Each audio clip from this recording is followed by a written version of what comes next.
තෙරුවන් සරණයි යාළුවනේ. පොඩි දෙයක් පොඩි දෙයක් කිව්වට පොඩි දෙයක්ුත් නෙවෙයි.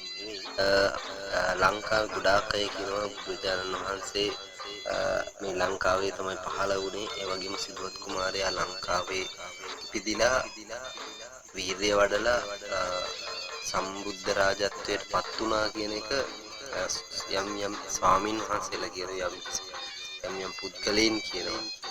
ඒ නිසාම මටත් දෙයක් කියන්න හිතුණා අපේ පරම්පරාවේ අපේ පරම්පරාවෙන් ආපු පොත්පත් තියෙනවා. ඒ පොත්පත් මම කියවලා තියෙනවා. ඒ නිසා මන්ත්‍ර යන්ත්‍ර තන්ත්‍ර කියන පොත්පත් මම දැකලා තියෙනවා, කියවලා තියෙනවා. ඒ නිසා ඒ වයින් ගත්ත ආభాසයෙන් මම යම් කිසි දෙයක් කියන්නම්. මම කියන්න දිව්‍ය රාජ මන්ත්‍රය කියන මන්ත්‍රයක් තියෙනවා. මේ මන්ත්‍රෙ මෙන්න මෙහෙම එකක් තියෙනවා.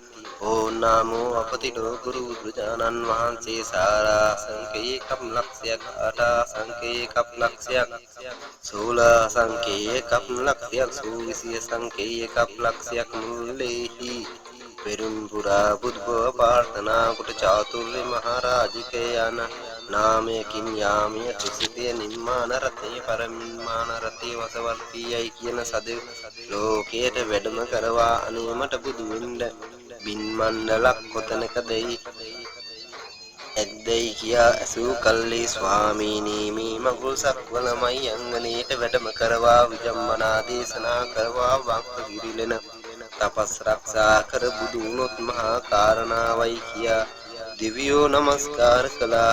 එවිට ආනන්ද මහා තෙරුන් වහන්සේ ගින්නා ආනන්ද අපි නර ලොවට යන්නේ කවර වෙලාවක කිම්දයි කියා ගුරු දින වීසානක දින් සූර්ය දිව්‍ය රාජයා මේ නර ලොවට පහළ වී ගනාඳුරු බිඳ ගියාසේ මේ නර ලොවට වැඩියසේක වැඩලාද කවර කිරිකට බන පදාරම් නීසිතා තද පරසාලවක යක්ෂයා අල්ලාලෝක යක්ෂයා තොමෝගී පුත්තුනෝද මාට ගැසිත්වා කියා කී කල්හි ඇයිද මුඩු මහල්ලා ඔබ කොයි යන ගමනක් දැයි කියා ඇසූ කල්ලීවට අප ලෝතුරා ස්වාමීන් වහන්සේ අහසට පොළොවට දෙස්කර වා එක්ගාතාවකින් දේශනා කළ සේක.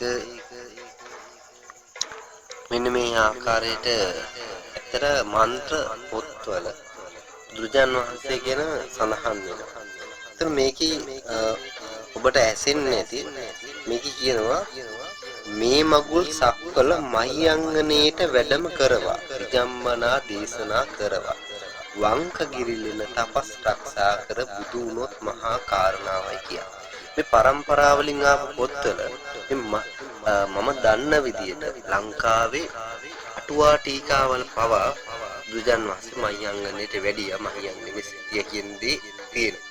ඒ වගේම මම කියවපු ගොඩක් පොත්පත්වල අපේ පරම්පරාවෙන් ආපු පොත්වල තියෙනවා බුදුරජාන් වහන්සේ මේ මහියංගනේට නුදුරුව තමයි කියන්නේ මේ පස් මහා බැලුම් බල්ල ඉපදුණයි කියලා කියන්නේ. ඒකට මේ දැන් ඉන්න මං කතාවතක් යන විදියට මේ මහියංගනේට කිට්ටුව තමයි බුදුරජාන් වහන්සේ නුවරටත් මහියංගනේට අතර ප්‍රදේශයක තමයි ඉපදුණා කියලා කියන්නේ. ඒකට මේ පොත්පත් සහ මේ කියන කාරණා එකට එකක් සැසඳෙනවා. එතකොට අපිට කියන්න පුළුවන් මේ කාරණාව බොරුවක් නෙවෙයි කියලා.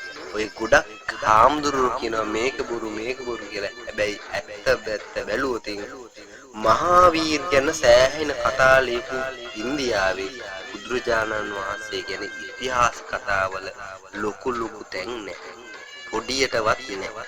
එතකොට ලොකු සැකයක් තියෙනවා. ඇයි මේ ඉන්දියාවේ කියන්නේ මුළු විශ්වයේම ජයගත්තා වූ අපතිලෝක බුදුරජාණන් වහන්සේට ඇයි ඉන්දියාවේ මෙහෙම ඉතිහාස පොත්වල යම් කිසි සම්දිස්ථානයක්වත් නොදුන්නේ කියලා. ඒතර සුද්ධෝදන මහ රජතුමා ඇතුළු ගොඩක් රජවරුන්ට ඉතිහාස පොතක් ඇතුලේ කිසිම ඉඩක් ලැබිලා නැහැ කියලා ඉන්දියාවේ තියෙන ඉතිහාස පොත් අරගෙන කියවුවොත් ඕනම කෙනෙකුට තේරෙන්න පුළුවන්. ඒකට ඉන්දියාවේ සාහිත්‍යයේ තියෙන්නම ඉන්දියාවේ ඉතිහාස පොත්වල තියෙන්නම මෙන්න මේ Hindu සංකල්පය.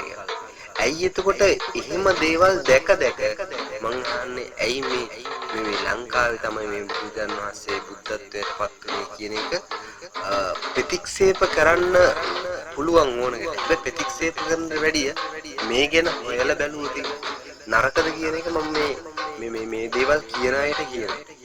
තව එකක්. ඒක බුදුජන් වහන්සේ ඉපදුණු භූමිය කරදිය වල්ලකින් වට වූ භූමියක් කියලා අටුවා ටීකාවල වගේම ගොඩක් පොත්පත්වල සඳහන් වෙනවා. ඒතර අටුවා ටීකා ලියවුණු අපේ හිලබස. ඒකට හිලබස ගත්තොතින් ගොඩක් දැන් මම අහලා තියෙන කාරණාවක් තමයි. තව ගොඩක් කාරණා තියෙනවා. මේ කාරණා සියල්ල ඔබට මසක් කරලා දෙන්න යම් කිසි